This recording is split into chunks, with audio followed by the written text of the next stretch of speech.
Salut à tous, vidéo spéciale dépression, spéciale envie de mourir, parce que qu'est-ce qu'on a été nul à Strasbourg, on a été nul, horrible, horrible. Mais à toute chose malheur est bon, cette équipe de l'OM a réussi à faire l'unanimité chez les supporters et même chez l'entraîneur. C'est-à-dire les autres années, il y avait tout le temps des mecs, des grincheux et tout qui disaient ouais avec Tudor ça va pas tenir, c'est pas bon, patati avec Sampaoli pareil, auparavant avec Villas-Boas, il y avait toujours des petits grincheux qui nous trouvaient des trucs là pour chipoter, on marque pas assez, on fait trop tourner le ballon et tout. Là tout le monde était d'accord. Pour reprendre les mots de Gattuso, c'était de la merde. C'était de la merde. Comment c'est possible de jouer comme ça ? La première mi-temps, ça a été. En vrai, on aurait mérité de mener. Parce que je pense à cette occasion de Correa où le gardien il fait l'arrêt de sa vie. En vrai, ça tombe que sur nous. C'est un truc de fou, quoi. Mais alors, la deuxième mi-temps. Abyssal. Nul. Et en face, ils étaient nuls. Et nous, on s'est mis à leur niveau. C'était nul. On s'est fait chier. C'était naze. Franchement, j'ai plus de mots. Enfin, déjà, j'ai un truc, c'est les anti-rongiers. Qu'est-ce que vous avez à dire après ça? Hein? Ah, Rongier, il marque pas et tout. Ouais, c'est pas son taf. Rongier, son taf, c'est de prendre le ballon et de faire en sorte qu'il y ait des occasions, que ce soit construit et tout. Il était pas là. Et à la Ménon, deuxième mi-temps, le ballon a fait ni en l'air et tout. Quelle honte. Quelle honte. Des mecs comme Kondogbia ou Vertou. Sérieux, jouer pareil, c'est calamiteux.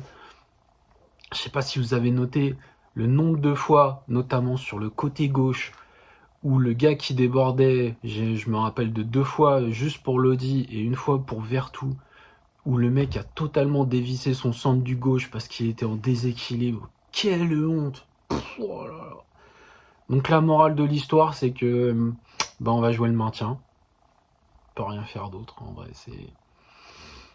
Cet effectif, il mérite rien, quoi. Voilà, en plus défensivement, on cède à la première occasion. Offensivement, le danger il vient que de la droite. Donc ça, les adversaires, ils l'ont bien compris. Hein. Dans l'axe ou sur la gauche, ça craint rien du tout. Lodi Correa à gauche, ça apporte que dalle. C'est catastrophique. Et à droite, c'est Klose. Voilà, il y a Klose. Klose qui est là pour marquer comme à la Méno, qui est là pour faire des passes décisives, qui est là pour tirer de loin, tirer des coups francs. Le gars, il fait tout. Donc je sais pas. Donc Gennaro, au prochain match, ce que t'as qu'à faire, c'est mettre 9 défenseurs, plus un gardien, et puis tu mets Klose devant. Puis tu vois ce que ça donne. En vrai, c'est pathétique. Il n'y a pas de solution. Perso, ma seule solution, c'est que faut virer les mecs qui n'ont pas d'envie. Donc Sarr, Correa et Unai. Unai, cette rentrée, quelle honte. Mais quelle honte. Son contrôle de la poitrine, où en fait c'est le ballon qui bouge pas, c'est lui qui vole. Qu'est-ce que ça veut dire? Sérieux? Quand il est rentré sur le terrain, on a vu à sa tête qu'il en avait rien à foutre, qu'il avait pas envie d'être là. Le gars, il préfère faire des cascades chez lui que d'être sur le terrain et de porter le maillot de l'OM. Incroyable. Et dire qu'il y a un an, on était fiers et tout, ouais, on avait réussi à l'arracher à Naples et tout. Angers, ils étaient prêts à le vendre 30 millions, finalement, ils nous l'ont vendu à nous. Waouh, truc de fou. Catastrophe. Donc voilà, les gars qui n'ont pas d'envie, faut qu'ils partent. Et puis après, faut se dire que la saison est foutue. Longoria, il s'est trompé dans les grandes largeurs. Et il va falloir corriger le tir, mais d'ici là, ça va être très très très très long. Là, en plus, cette semaine, on joue 2 clubs qui sont sur le remont de pente. L'Ajax, ils en ont mis 5 le week-end dernier. Alors, ok, c'était contre le 18e ou l'avant-dernier, je sais plus, des Rédivisiers. Et Rennes qui vient de changer de coach et qui a gagné aussi son dernier match contre Reims.